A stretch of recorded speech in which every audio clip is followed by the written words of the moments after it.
Welcome to Feedback Friday. I'm your host, Jordan Harbinger. I'm here with producer Jason DeFilippo. Woohoo! Here on the Jordan Harbinger Show, yes, Jason is excited. Jason got really excited about this. Here on the Jordan Harbinger Show, as much as we love having conversations with our fascinating guests, our primary purpose is to pass along their and our experiences and insights, of course, to you. In other words, the real purpose of the show is to have conversations directly with you, and that's what we're going to do today and every Friday here on Feedback Friday. Before I forget, you can reach us Friday at jordanharbinger.com. Of course, that contact info is a little different, Friday at jordanharbinger.com. And if you are a fan of the other work that Jason and I were doing for the past decade and change, I don't know, man. It's an exciting start. It's a new brand. It's a new type of show that's all going to have the same quality level that everyone is used to, unless you screw it up, Jason. Hey, don't blame me, man. Don't blame me. But unless you guys make a huge mistake, this should be a great show. That's all I'm saying. And Jordan, before we get going today, I have a quick little something I'd like to say. Would you hold my beer for a moment? Oh, yeah, I will. Sure. All right. We're starting a new show right now from scratch. We know how to podcast. Tell me about it, man. I'm scared. But yes, continue. Sorry. Yeah. But we haven't started from scratch in a very long time, me and you. No. You know, this is a thing that we've been doing for a while. Now, I've got a quick little story I want to share. I'll make this brief. Now, I always wanted a big boy Rottweiler since I was a kid. I love The Omen. I snuck in and got it on HBO in my mom's room, and I always wanted my own hellhound. So 2 Christmases ago, I got the opportunity, and I rescued a beautiful little girl Rottweiler, even though it wasn't ideal. She had some problems, and I always wanted a boy. But it turned into one of the most amazing experiences of my life, and I learned how to raise a fantastic Rottweiler. So I'm good at Rottweilers, right? Talking about Bam Bam right now. Got it. Okay. I'm talking about Bam Bam. I didn't want to name drop anything, but yes, Bam Bam Roddy on Instagram if you're so inclined. All right. Keep going. Hey, you left the door open, man. So 2 years later, I got the call, and there was a boy Rottweiler available for rescue, and I jumped on it because Bam Bam needs a playmate, and I'm a glutton for punishment, and I thought I was going to finally get my little boy Rottweiler. Well, as any good Malcolm Gladwell article ends, turns out they gave me a Doberman. Okay. Same color, but that's about all they have in common. I mean, completely different temperaments, completely different everything. And this little guy has some serious issues that are going to take a long time to fix, but I'm all in. And I got this dog about 2 weeks before we learned we'd be starting this show from scratch. So not exactly ideal timing, right? Yeah. So I'm starting from scratch in 2 completely different areas of my life. But what I've learned time and time again is that starting over is good. It could be why I've moved so many times. I mean, we talked about it on the old show. I've moved over 100 times. It cleans the slate. It gets rid of old habits, and it opens up new opportunities. So thanks to you, Jordan, for including me in this show and bringing me along for the trip. Even, yes, I'm your whipping boy. I mean, I'm a producer. Yeah. But I'm glad to be along for the trip. And thanks to the amazing feedback we've gotten from the audience so far and for sticking with us. This has been, the turnout has been fantastic. And I'm going to be honest, this is a difficult transition, but I think in the end, it's going to be worth it. And we're going to work our asses off to make great shows because, Jordan, that's what we love to do. Yeah. That is what we love to do. I'm looking forward to the future, too. For people who are new to the show or have only found the Jordan Harbinger Show and didn't listen to the stuff we did before, they're going to be like, wow, this is overly sentimental. But I think the majority of our early audience here are fans of our previous work. So I want to just say thank you to everyone who rushed this week to get their questions into the mailbag, Friday at jordanharbinger.com. All the support we received on Instagram, Facebook, Twitter. I can't even use the old company Twitter, but there's people who are emailing me, Jordan at jordanharbinger.com, to express sympathy, condolences for the loss of the last show, and just excited for us to move forward. And you know what I've noticed, Jason? As stressed as I am and everything, and as much work is ahead of us to rebuild this massive audience that we had collected before, everyone's really excited for us. And when I look at it, I'm the only person who's excited. Let me put it this way. Everyone's way more excited than me, probably because I'm seeing a lot of the work ahead and they're seeing the possibility, but there's magic.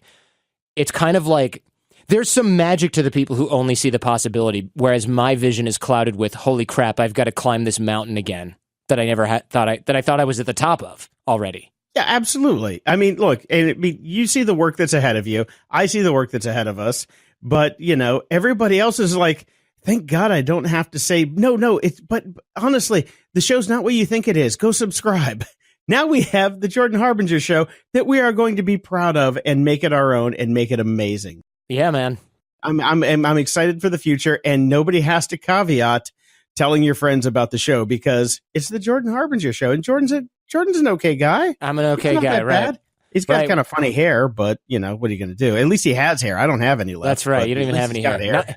Now I feel like you're just going off the rails here. Let's give these people something to chew on here.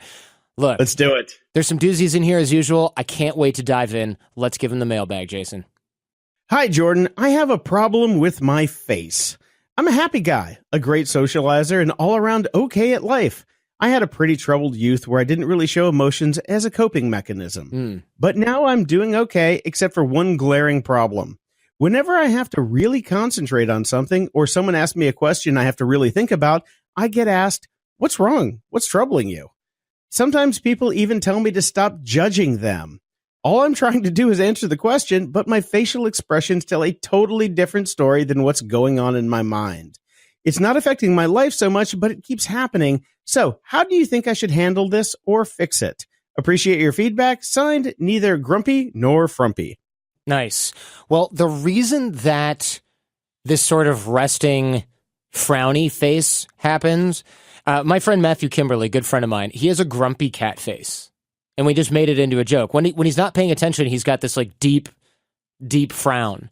But what's really funny about Matt is he's not a frowny, grumpy guy at all. He's actually a really positive and funny guy that everyone loves. It just happens to be his natural sort of not paying attention right now facial expression. Maybe he was a grumpy kid. I don't know, but I don't think so. He's otherwise super positive. So we kind of made it into a joke. We got used to it being a little bit of a juxtaposed anomaly where he had this weird facial expression, even though he's a really positive guy. And he could do the same, right? He could sort of be this really funny, outgoing, fun dude, and he could really lean into, hey, I got my grumpy cat face on.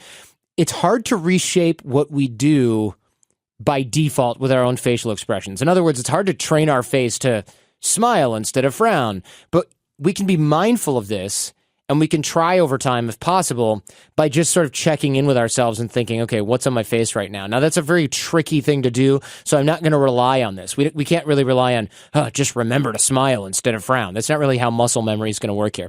But in the short term, until you're sort of getting through the mindset of fixing this in your own way or trying to reshape the habit, if you can, a pro tip here is when you're thinking, it seems like when you're concentrating on somebody asks you a question, you can cover your mouth with your fingers or something similar. You don't have to cover your whole mouth. You can literally put one finger or so over your mouth. And what that does, it does a couple of things.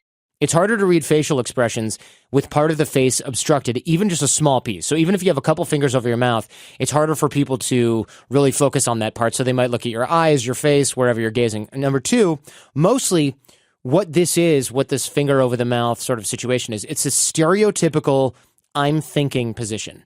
It's a much clearer signal than whatever you're putting out right now, which might look judgy, grumpy, whatever. Even if you look super judgy or grumpy with your finger or fingers over your mouth, you'll just look like you're deep in thought, and it'll be a much clearer interpretation to other people. So if people are misinterpreting your body language and your facial expressions, what we want to do is have a really clear / obvious different interpretation that's more palatable than the one people have. So if you want people to think you're not judgy, but just think you're thinking, you got to sort of look more like, I'm thinking right now. So you got to kind of lean into that. Does that make sense so far, Jason, or am I just off the rails here? Absolutely. No, I think that's a perfect life hack. I wish I'd have known this a long time ago because I do have thinking grumpy bee face, as they say.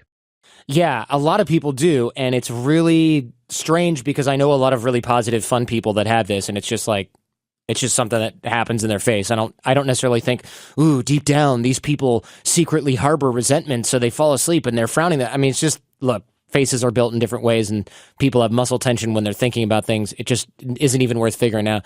But seriously, try this. This is for grumpy nor frumpy or anybody with resting frowny face. We'll call it that. Try bending your index finger, putting your index finger middle knuckle over both of your lips. So you've got kind of like the coat hanger thing over both of your lips. Now, I see what you're saying. Yeah. Now put on your grumpy / judgy face. Notice how much more this looks like you're thinking instead of judging. And as a bonus, and this is this is a little bit of like dubious science here, but will work for the sake of appearances. It'll work for the sake of appearances. As a bonus, look upwards with your eyes instead of downwards. I'm not sure why this works. Somehow it makes people look more like they're thinking or trying to access information rather than judging. And I don't have any scientific evidence for this, but try it both ways. Try covering your mouth with your finger and looking up like you're thinking, and then try covering your finger over your mouth and then looking down. One of them looks much more, in my opinion, like you're thinking, and it's an easier interpretation. And these eye accessing cues, these hypnosis, like, oh, if you look up, it means you're remembering. Things like that have been widely debunked. However, this trick of looking upward at nothing with your eyes will still make you look much more like you're just thinking instead of passing judgment. And if that's what we're trying to avoid here, then you can have a different default go-to thinking face that won't get you in trouble. I hope that helps. I think what you're talking about is faux gravitas. It's pretty much what this is, because it's like you're doing the same thing you always do, but it makes you feel and look like, you have a little bit more gravitas. Because I was doing it when you were talking about it, and I felt like I was important when I'm like, I put my knuckle over the middle of my lips, and I looked up, and I'm like, I feel like Winston Churchill right now. This is pretty cool. I like this. I'm going to use this. All right. Well, you're leaning into it a little. I appreciate that, Jason. You don't have to go full Churchill. You can go half Churchill. But I think what Grumpy nor Frumpy's trying to do here is he just doesn't want people to think he's judging them, and he has this automatic reflex that makes his face look like he's a jerk, and that he's judging. So I'm like, just change your face into another stereotypical, I'm just thinking about this, and then people will interpret it another way. And it sucks that you have to do this, but it's certainly better than having people go, well, you know what? Screw you then, Grumpy Frumpy. You're just being a judgy jerk, when that's not really what you're doing. This episode is sponsored in part by Smart Mouth. This stuff, Jason and I are obsessed with it. This is the mouthwash of the century. I know that sounds ridiculous, but I have the travel packs everywhere. I use the stuff every day. There's one in the shower. There's all this stuff. This stuff is great because bad breath is nasty, and it's not just a minty thing that covers up the bad breath. It kills the bacteria's ability for 12 hours to create sulfur gas. And that sort of green zinc ion activator in the bottle there, it's like a 2-chamber bottle, fancy.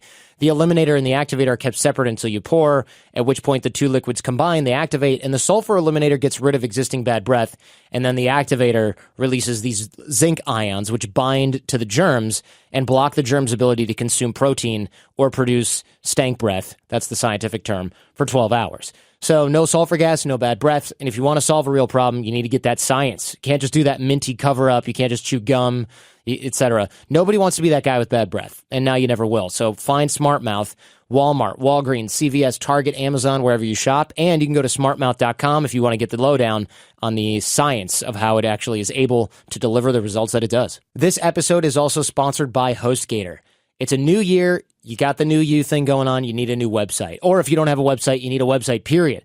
But if you don't know what HTML is or CSS or all that's intimidating, good, I get it. WordPress sounds like a thing your grandpa used to flatten his books. I get it. You need a great website. You don't want to spend a ton of cash.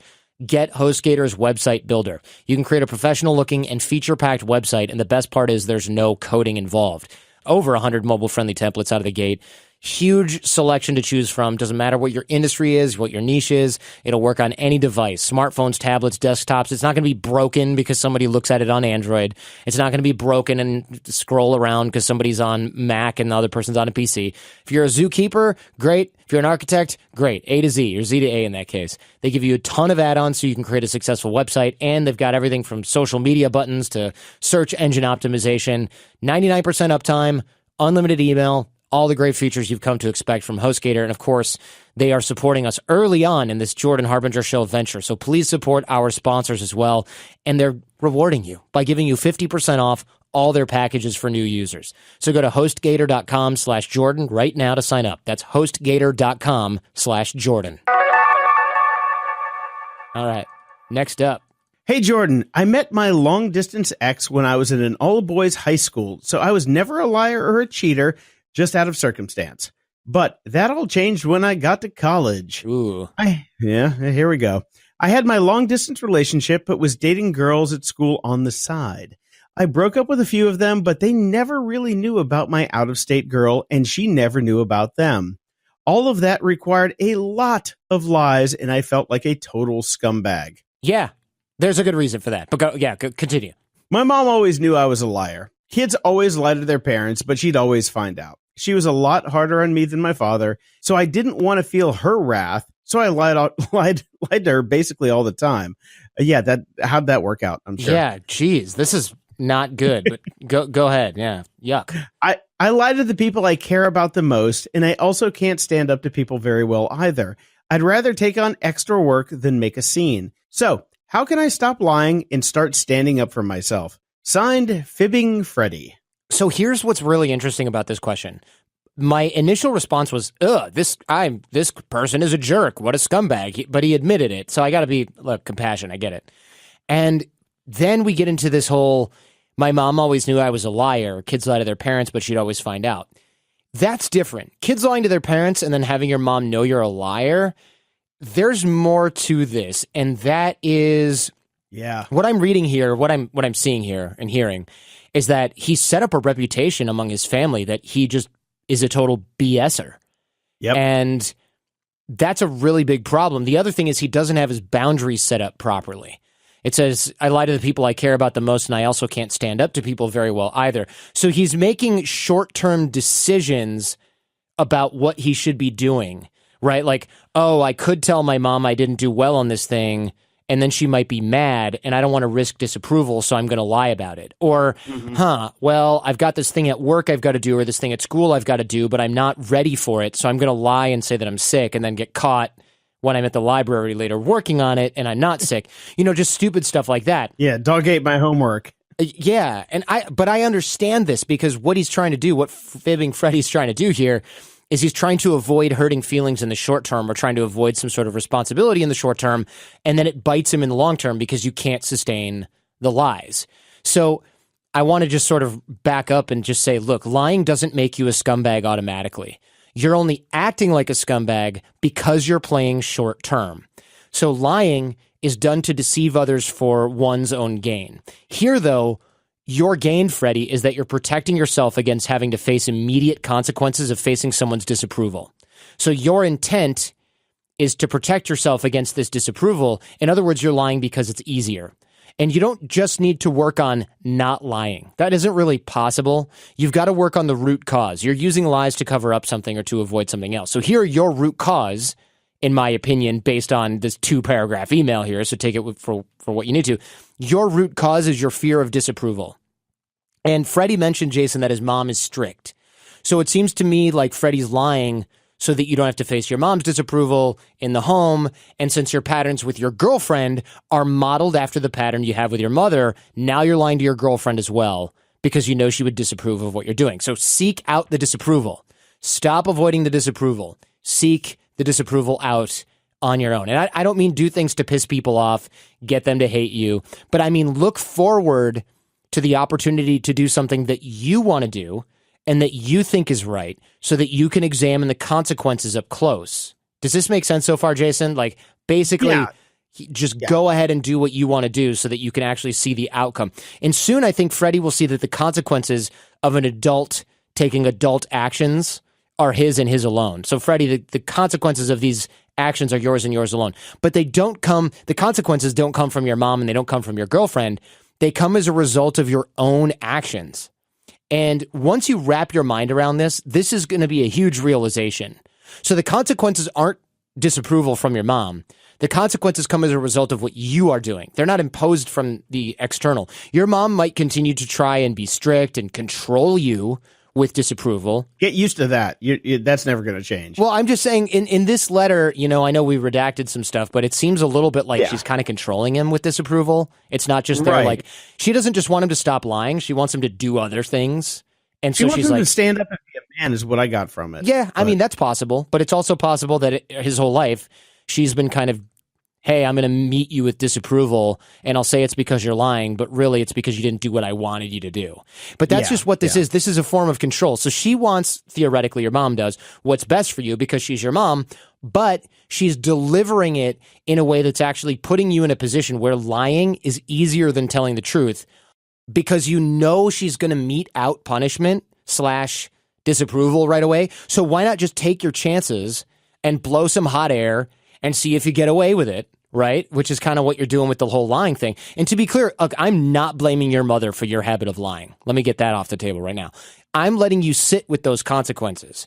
But what I am saying is that you're choosing to face one set of consequences over another. And I think if you practice not lying and facing the consequences right away, you'll find, number one, that the consequences aren't that bad. And I think you'll find that, number two, the known immediate guilt trip from your mom or the disapproving look from your girlfriend is much better than worrying for a week about them finding out something you'd rather they never learned because you lied about it.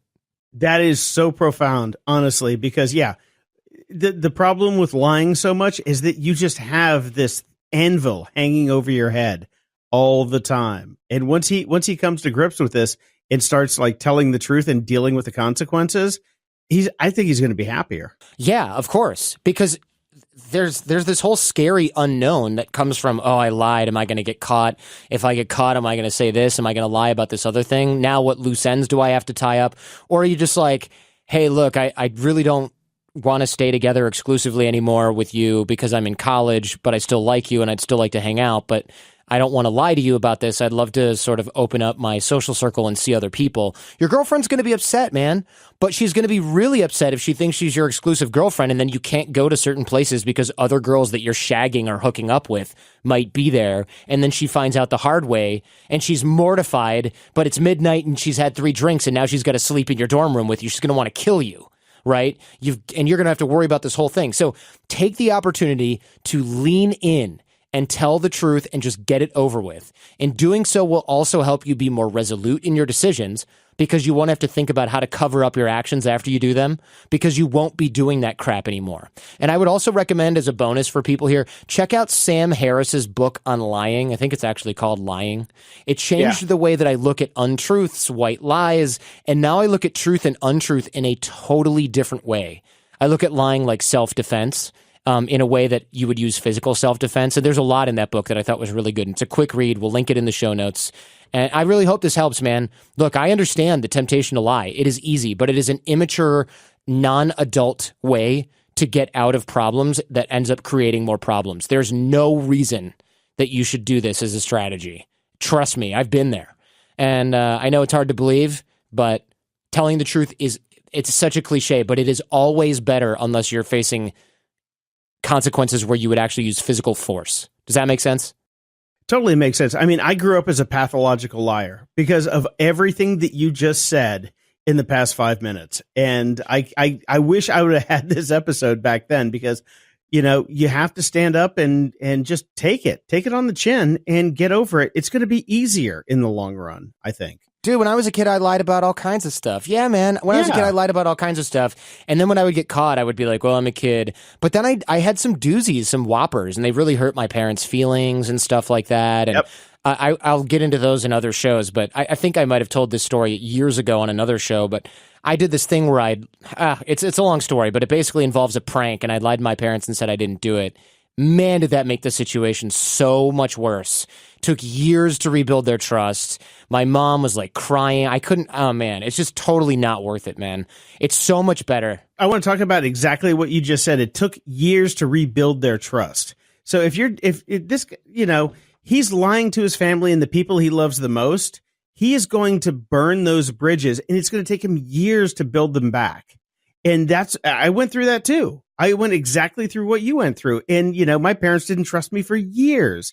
And it took a long time, like over a decade to build that trust back up because I did the same thing. I just made stupid decisions and I lied and they knew I was lying and I knew I was lying, but it's like one of those things where if I would have just took it on the chin and just said exactly what I'd done and took responsibility, we would not have wasted a decade of our relationship together. And that's what I'm pissed off about the most is I lost a decade of a relationship with my dad that I didn't have to because I was just weak and did not want to own up to the things that I'd done. And it's sad to see this because I know the point where he is right now where he's like, I know that I'm screwing up my long-term relationships, but it's so much easier short-term to just bullshit that he's really having a hard time wrapping his mind around what he knows is the right answer, which is to knock it off.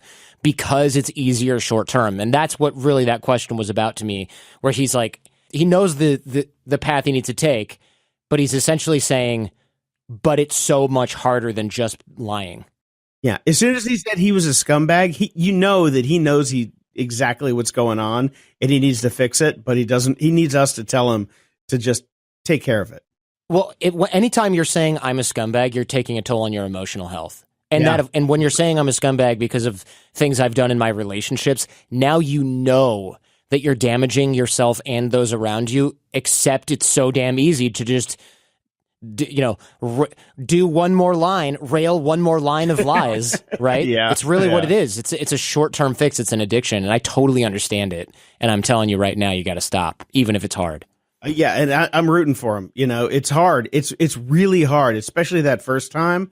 But once you get past that, it gets easier, and it gets easier. And then you tell the truth, and you just own up to the shit you do. And then as your life goes forward, you stop doing the stupid shit that people that you don't have to lie about for, and you become a better person.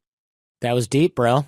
That's all I'm saying, man. No, it's true though. It really, honestly, it's true. I think is it every guy that goes through this, or are Jason and I just also scumbags from back in the day? I think it's just, it is. It's something that people who go down this path where they're like, I can get away with this. Yeah. We always hit this wall. We always hit this wall. And then we got to realize, because even people I know, I promise I'll drop this in a second. No, this is good. Even people I know that are amazing liars, like professionally could juggle anything and make anyone believe anything. And I'm talking about like folks that we've had on the show where you're just like, this is a superhuman level of persuasion. Even those people, if everyone believes them, it still takes a toll on your mental health because you start to wonder who you're surrounding yourself with. And then, of course, if you get caught, then you start to feel anxiety around that. There's just any short-term gain you get from lying will be outweighed 100-fold by the long-term consequences. And I think that's my point, and I think we can leave it there. Okay, absolutely. Let's move on to the next one. Yes, that's a great idea. Let's move right along. Hey, Jordan, I heard you on another podcast, and you mentioned that you have a unique method of preparing your interview with Google Docs using colors and other aids. I also prepare for my podcast using Google Docs, mainly because I have co-hosts, and it helps us organize our thoughts and gives us a storyline to work with. Even after 120 episodes, I'm still looking for ways to streamline things. So any tips and tricks about how you prep would be great. Gracias. Streamlining Steve. You know what's funny about this? We start a brand new show. We have one episode of Feedback Friday. Not even. I mean, this is the first episode. And we're getting questions from people being like, you guys are experts in podcasting. And it's like, well, yeah. Okay, I'm glad you still see us that way. Because if you look at the scoreboard right now, I've got 1,000 hours of audio on a show that I don't have anymore. And then this one is brand new. But I'll tell you right now, I'd love to go over the prep in a more in-depth way another time. Maybe you can do like a webinar on this or something for podcast interested people, because we do have 11 years of experience, and between you and I, we've probably got 20 years of experience doing this. But the way that I prep is I will read the whole book from the guest, or read everything that I can about that particular guest. Some people have more things than others. Like if I were interviewing a celebrity, or if I were interviewing Barack Obama, I couldn't possibly read everything about it, but I would read their book or whatever they're promoting. And then I do highlighters inside Google Docs using Highlight Tool. Highlight Tool is a free add-on. I will highlight things that should go in the show intro in one color. I highlight things that could result in the guest telling a story in another color. I have another color for practicals, because on the Jordan Harbinger Show, one of the main things that we love to do is make sure that you all come away with practical tips. So I will highlight those in a different color to make sure that we do them. And then I have things that are highlighted in green, which I think are important. And then after I've done something and I've heard something or the moment has passed, I highlight it in yellow so that it's done. You never told me that you do it in yellow, because I'm watching you like highlight in real time, and you never told me that yellow means, oh, we're done with that, we can move on. Yellow means we're done, and I could just unhighlight it, but the problem is if it's unhighlighted, my brain wants to read it again to make sure that it's not like, oh, did I just forget this? So if I highlight it in yellow, I can just ignore it. And then I use the green because if there's a bunch of yellow and then something that's unhighlighted, I might not see it. So I use green because it contrasts so well. But this isn't just about show prep. So if you're listening to this and you're like, I don't give a crap about how you do the show, this isn't just about show prep. This is about how I organize things in my brain.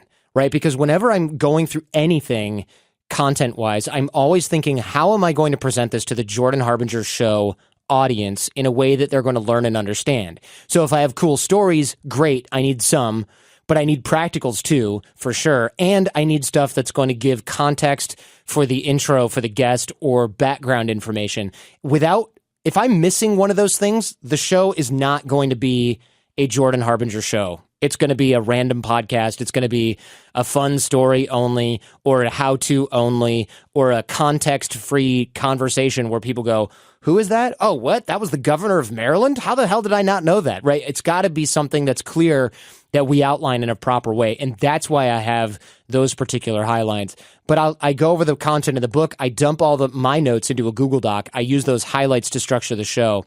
And honestly, if people are interested in this, send me an email, jordan@jordanharbinger.com, and maybe we'll create a list of, the 50 to 100 people who are interested in this. And then in 6 months or 8 months, Jason, maybe we can run some sort of Facebook Live or a webinar about this kind of thing just for people. Because I know we have thousands of podcasters that listen to the show as well. Right. And we might as well tell them what's up. Because whatever we're doing here, the world is, you guys are welcome to know how the sausage is made if you want to. But the rest of the Jordan Harbinger Show audience doesn't give a crap. That's what I'm convinced about that. Yeah. Right. So I think we should move along here, even though Streamlining Stevie is curious. Speaking of podcasting, we really need the Jordan Harbinger Show family to share the crap out of these shows, not just this episode, but the show in general. Tell former shows fans of the other show that Jason and I were working on, shout it from the rooftops, because we are basically starting from scratch. And I think I am not out of line when I say this is like the scariest thing that we've gone through as a business ever, or at least in the last 10 years.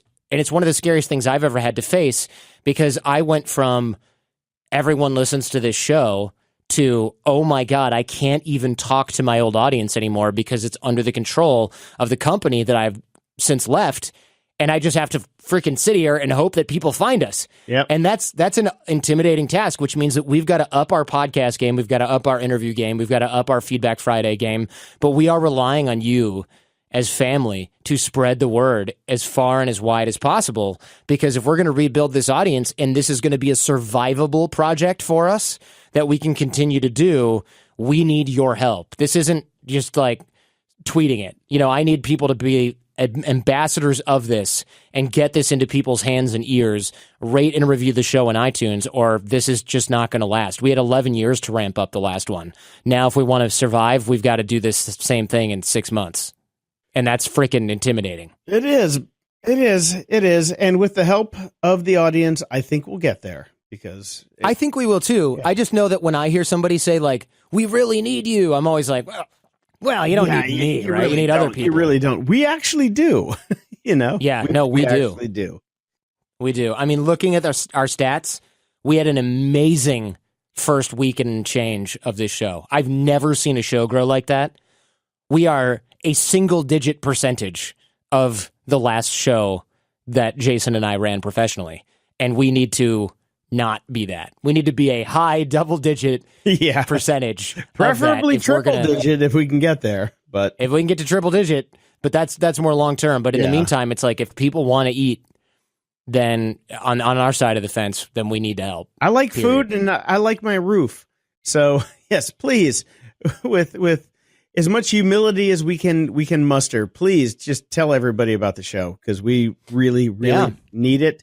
And we appreciate it. I mean, you have no idea how much we appreciate it. I mean, look, this is what I love to do, Jason. And I know this is what you love to do because you do it for a fucking pittance. But I'll tell you, I want to continue to make this my full-time living. Before we were crushing it. We were balling, dude.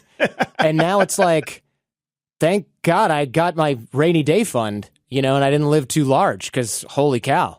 Yeah, this could be. Could have been. I'm glad you didn't live too large. I may have. So, hey, look, it's my own fault. Now's not the time to beat yourself up over that. Let's move right along. I want to give people stuff to chew on here. I feel like I've just been pissing and whining for the first few minutes of this, and I want to make sure that people understand where we're coming from. Because if they are not former fans of the show and they're new, they're like, these guys are just whiners. Okay. And I don't want people to think that. Well, let's go. Let's move right along. Dear Jordan and Jason, I have a new take on being friend zoned that I could really use some help with. For starters, I'm a 24-year-old woman who co-parents my 3-year-old daughter with her father, who I split up with 2 years ago. When we were dating, he didn't like any of my friends, so I ended up spending most of my time in his social circles and let my own friends fall away. When we split up, I found myself all alone. I reconnected with old college friends and started to go out again, which was great, and it was nice to be part of a group for being myself and not because of who I was dating. Here's the rub. Most of my friends were from engineering school, so they were mostly guys. The women we hung out with were girlfriends of the guys. The trouble really started when I started dating one of the guys in the group. Almost instantly, I was put in the girlfriend group. When the guys would go out to talk, I was left to talk to the girlfriends, who I didn't really have anything in common with. I'd still talk to them, but it was exhausting since I had to carry the conversation. My boyfriend and I started getting invited to parties as couples, but on the nights I couldn't make it, my boyfriend was still invited. When he couldn't go, my invitation was nowhere to be found. I pointed this out to him, and he said he'd noticed that too and thought it was weird. This has happened before when I was dating, and it just keeps repeating. Is there a way for me to get out of the girlfriend zone and back into the friend zone? Or should I just start over and find new friends somewhere else? And if I need to do so, where would you recommend I start? I'm still young enough where I like to go out and have a good time, but I have to balance it with my job and my daughter. And not a lot of people my age are in this situation, so it's difficult to know where to find people who I can relate to. Thanks so much. Signed, Not Just a Girlfriend. I feel bad for her, Jason, not just a girlfriend, because she seems like one of those gals that's one of the guys, but she's sort of being relegated by the social situation into the girlfriend box, and she's like, no, I don't want to sit around and talk about this with the girls. I like the guys.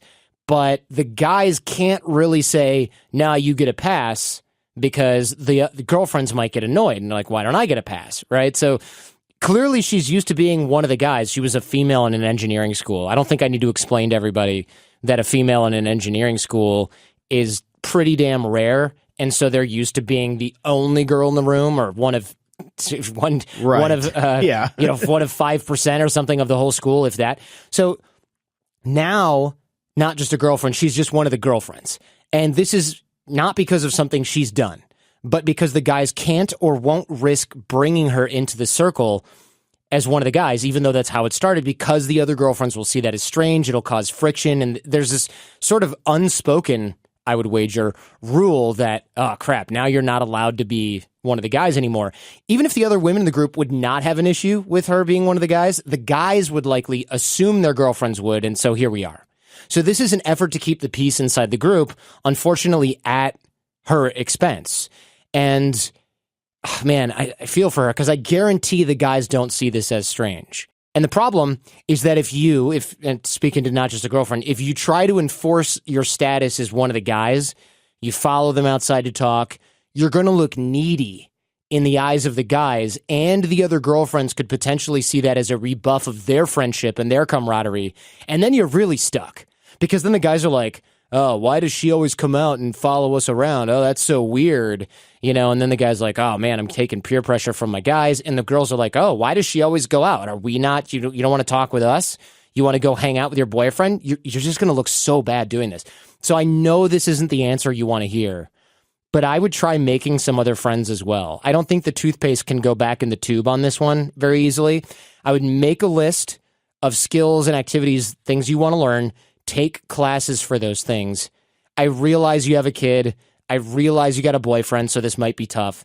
And I think you should resist the urge to bring your boyfriend to these classes all the time, because you might end up in a similar situation once again. And there might also be things that you can do with your child. Maybe there's like single parent meetups. Maybe you could meet some other moms with kids and use your kids as an excuse to have a play date where you also get some social time. Last but not least, don't blame yourself for the situation that you're in. You really had no way to predict that dating this guy would lead to a change in your friendship status. I mean, I don't even know if I would have thought of that. And I feel like I'm always sort of gaming out social chess moves here in a way to see how things are going to work because I'm an experimenter. Duh. That's like what we talk about here. But when you outline it for me, it makes total sense. And I can also see how this came out of nowhere. So don't be too hard on yourself because I know Jason, in her letter, she's kind of beating herself up. We redacted a lot of it because it was almost extraneous, but it was just, there was a lot of her just being upset with herself. And I don't think that's helpful. You know, this is something you couldn't have predicted. Get out there, start making connections so that you don't feel isolated once again, because this process could repeat itself if you're not careful. So please spend absolutely zero time beating yourself up for this and spend as much time as you can figuring out where you want to go, what you want to learn, and starting to make new connections through classes and activities so that you don't end up in a situation where maybe you break up with this guy and now you have no friends and no social contact, because that will be bad for your mental health. And I think we're in a place where we can still prevent that. All right. Next up, this was like the first one we got. This guy was so fast off the ball. I don't even know why it ended up in the fifth slot here, but this guy was so fast. This came in minutes after he must have listened to the previous show. I love it. Hi, Jordan and Jason. So my sister got married recently, and that's fantastic. Unfortunately, it's who she got married to that's not so great. This guy has some serious problems. He's got zero spine, totally lazy, childish, can't control himself, and eats like a pig and is completely obese. Wow. Sounds like a winner. Yeah, this guy is a huge fan of his brother-in-law. Wow. Okay, continue. To put in perspective why it's so great my sister got married, she's exactly the same. Oh, okay. Got it. Ooh, not really a catch. Zing. Okay. Yeah, not really a catch if you catch my drift. Yeah. Unfortunately, this dynamic doesn't work too well. The rub is that the whole family lives together and they're incredibly lazy and messy, unlike the rest of us. We all try and pull their weight, but with them, it's not even trying to change. So we help out and we're getting really frustrated. But it's my sister, and she helped me out when I had a rough patch, so I'd be a real asshole to not try and help her through this and try and fix it. So, how do I get them to try adulting for a change and grow up and act like the rest of the family who take care of themselves? Seriously, help! Signed, Sick of the Slob-in-Law. Oof, man.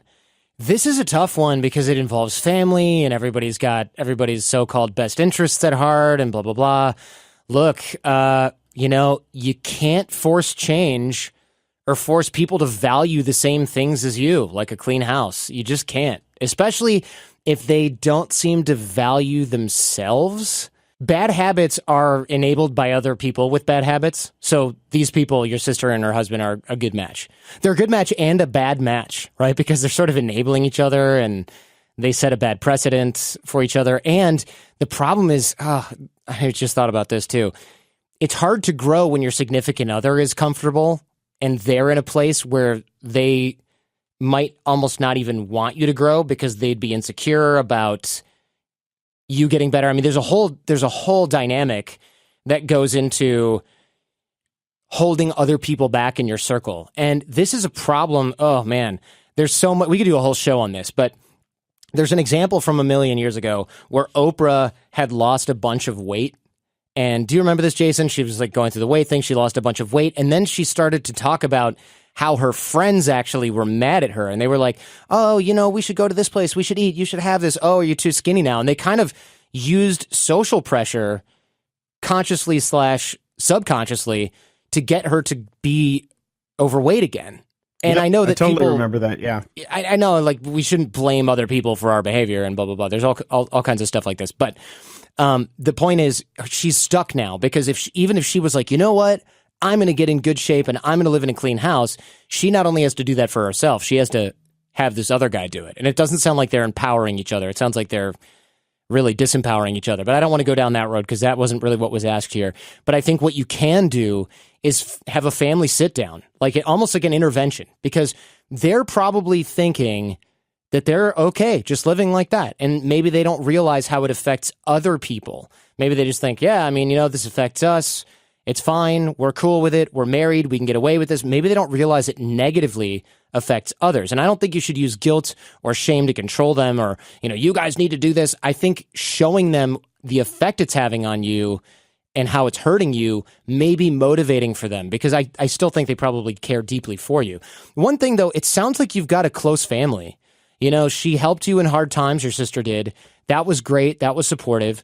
Right now, you also want to be supportive, but she and her husband, they may not see it that way. They might see it as nagging, controlling, etc., while you view it differently. You may need to be open to her perspective here.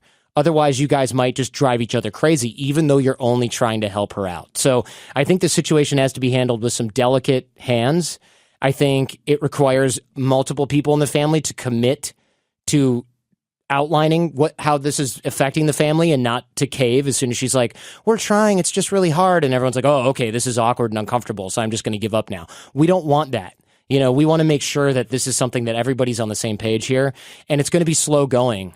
But if she's going to shake this habit now, especially that she's married somebody who has a set of bad habits, the same ones, you guys might have to help her along. She may need a helping hand, and it might not be something that happens overnight.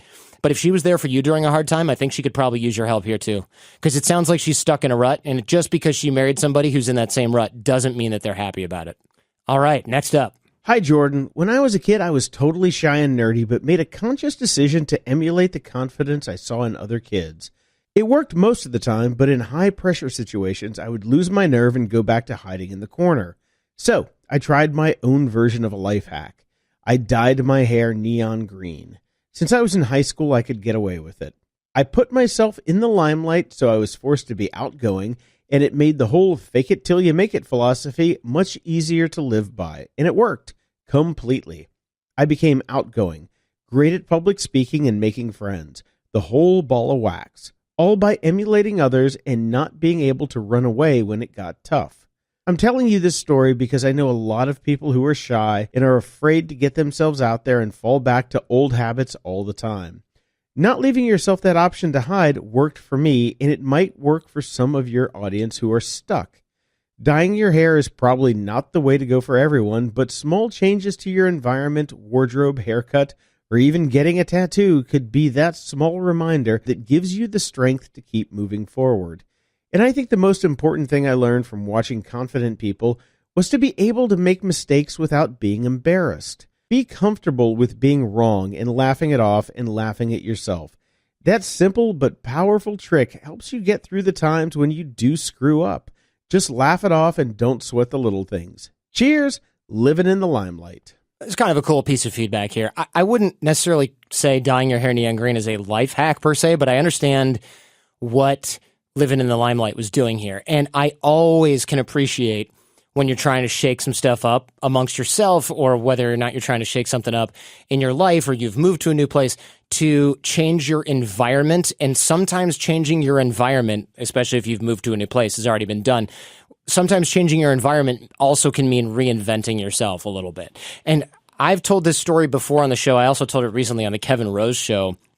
But when I was really shy back in law school, one of the things I decided to do was go out a bunch and get over my shyness. But here was the problem.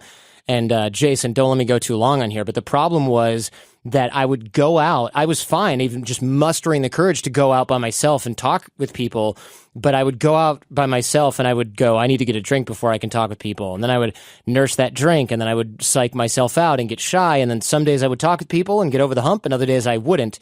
So what I did is I actually got this Halloween costume. It was a kangaroo suit. And I wore the kangaroo suit to this fancy bar that I always went to. It was, I'm probably talking it up, to this bar / restaurant that I went to all the time. It's Michigan. How fancy can it be? Yeah, exactly. But what this did was, it was a kangaroo suit. It didn't have a mask on. And the owner and I were friends, so he always let me hang out. The bartender staff, they were all like, oh, Jordan here, ridiculous today. And I wore this suit, and people were like walking up to me. They were high-fiving me. They were giving me hugs. Girls were coming up and taking selfies. I mean, there was all kinds of stuff going on with this kangaroo suit. I was getting free drinks when I go to other places, or people would, the bartenders would make fun of me, and we would do things like they would try to throw ice in the pouch, and if I caught it, I would get a free, maraschino chair. I mean, it's just funny, right? It's just fun. But I got so much attention doing that, and I kept wearing that suit out because I thought, if I just get used to this attention, then it won't be as scary when I get the attention. I didn't wear the suit because I wanted attention. I wore the suit because I was scared to death of attention. And wearing the suit made it unavoidable that I would get attention and have people looking at me and talking with me. So it changed the way that I felt about going out. So eventually when I took the suit off a few days later, I went out in normal clothes and I would talk with some of the same people. And some of them recognized me as the guy from the suit. Most people didn't care, didn't notice, didn't worry about it. How many bartenders tried to throw like ice down your pants? Oh, I still, yeah, of course. For years after that, the bartender would be like, "Hey, kangaroo." And, these are guys that I knew well, guys and gals that I knew well at that point. So it was always something that was fun, but I got rid of the crutch, right? And I got used to people talking with me, and I got used to starting conversations. And sure, when I got rid of the suit, I had to do more work starting the conversations, but I had no problem other people talking with me, whereas I used to clam up and be shy and weird when I didn't have that. So that's the reason why this works. You can't hide from attention. You're forced to reinvent yourself socially. I don't think you have to wear a kangaroo suit. I certainly don't think you have to reinvent yourself completely or even dye your hair neon green. I think what you can do is just do a little tiny thing, even if it's an environment, wardrobe, haircut, whatever. I wouldn't get a tattoo. I'm going to disagree with that piece of advice there. Anything that can get you a little bit outside of your comfort zone socially, especially something that calls attention to you that you can get rid of later, which is why I don't love the tattoo idea, will get you used to different types of social contact. Even if you don't think you're shy, this is a very useful exercise because what happens is you start to realize that you are a high status individual that has attention from and can talk to anyone. And that will change the way that other people treat you. And it will inform the way that you treat yourself and the way that you behave in public. And it will up your level of charisma, sociability. It'll make you feel more outgoing, even if you feel like you're a natural introvert. There's a lot of benefits that come from something silly like this. And if you really do want to buckle down, go get yourself a Halloween costume that does not have a mask. No glasses, no mask, no eye patch, no hat, nothing. Do the body thing, and it'll be something that you learn to deal with, and then get rid of it. Don't be the guy who's got bagpipes everywhere or something, right? Get rid of it after a few days. That's the trick. All right, Jason, that's it for this week.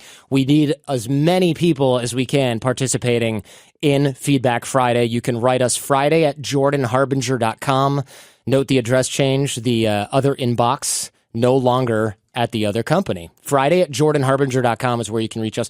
The recommendations for the week, I saw this movie on Netflix. Jason, have you heard of this? It's called SOMM, S-O-M-M. It's about the Master Sommelier exam. Does this ring a bell at all? It's in my inbox, or my queue, as they say on Netflix. Yes, I definitely wanted to check this out. But since you're not a wine guy, or weren't a wine guy until recently. Why the hell did I watch this? Now that you've been indoctrinated by the guys at Wine Access, I was really surprised to see this in your recommendation. Yeah, it was kind of weird because I didn't care about wine at all. And I watched this movie, SOMM, because I thought, we're going to meet this master sommelier. Actually, we met a master of wines, which is even more rare than a master sommelier from Wine Access. And anyway, this movie, SOMM, it follows these candidates for the Master Sommelier exam. And I mean, this is one of the hardest exams on the planet. I was looking at this and I thought, I'd take the bar exam 3 times before I took the Master Sommelier exam. It's just so much harder. You got to be able to identify these wines, what's in them, the flavor profile, the acidity, the region it comes from, and you have to get it right. Who pooped in the dirt that week? That's really what it gets down to. It does. It's an interesting inside look at one of the hardest exams on the planet. There's something like 200 of these guys in the whole world. And it's just amazing. And Wine Access was the sponsor that sort of sparked my interest in this. At first, I was one of those guys that's like, wine's for pretentious D-bags. It's just that I hadn't had good stuff until I got in with Wine Access. I've been dealing with this for you for 5 years. I love wine, and now you finally get it. So it's great. I do get it. I'm glad you're on the bandwagon.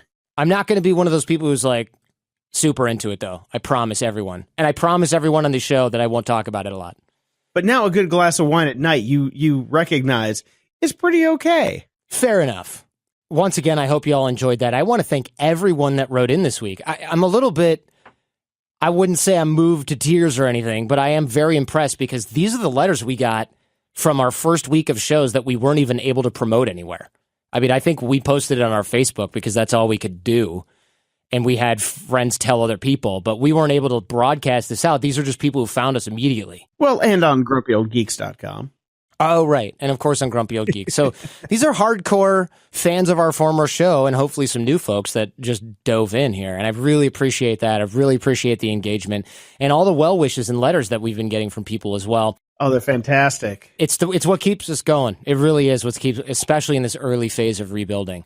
A link to the show notes for this episode can be found at jordanharbinger.com/podcast. Again, please share widely. Tell other fans of our other show about this new show. Shout it from the rooftops. We're basically starting from scratch. It's intimidating. It's scary. We need all the help we can get from you. And quick shout out to Rick Higgins. He was the first review on the Jordan Harbinger Show. So thank you. That's going to be so important for us over the next few years. The past show had over 10,000, and now we're just starting from scratch. Also, shout out to Eric Onesto. I'll catch you next time when we record in LA. And a shout out to George Taylor. He's traveling in Ukraine, and then he's going to Korea for the Olympics. So he's there right now. He's a fan of the show. He's in Korea for the Olympics. Amazing. Awesome. Enjoy that. I'm on Instagram at Jordan Harbinger. I'm on Twitter at Jordan Harbinger. It's a great way to engage with the show. You can also write to me directly, Jordan at jordanharbinger.com. And you're on social media now, huh, Jason? Of course I am. I'm on Instagram at JPD, and always you can check out my other show, Grumpy Old Geeks, now available on Spotify and other podcast players as well. Oh, great. And also the Jordan Harbinger Show, we just got approved for Spotify, so we're there again, finally. Woo! So if you know people that listen on Spotify, because a ton of people listen on Spotify, and they keep asking, of course, they might not hear this because it's on Spotify. But we're on Spotify now. All right. But if you check us on social, then you'll know that we're on Spotify. That's how it works. Right. That's right. And keep sending in those questions to Friday at jordanharbinger.com. We will see you next time.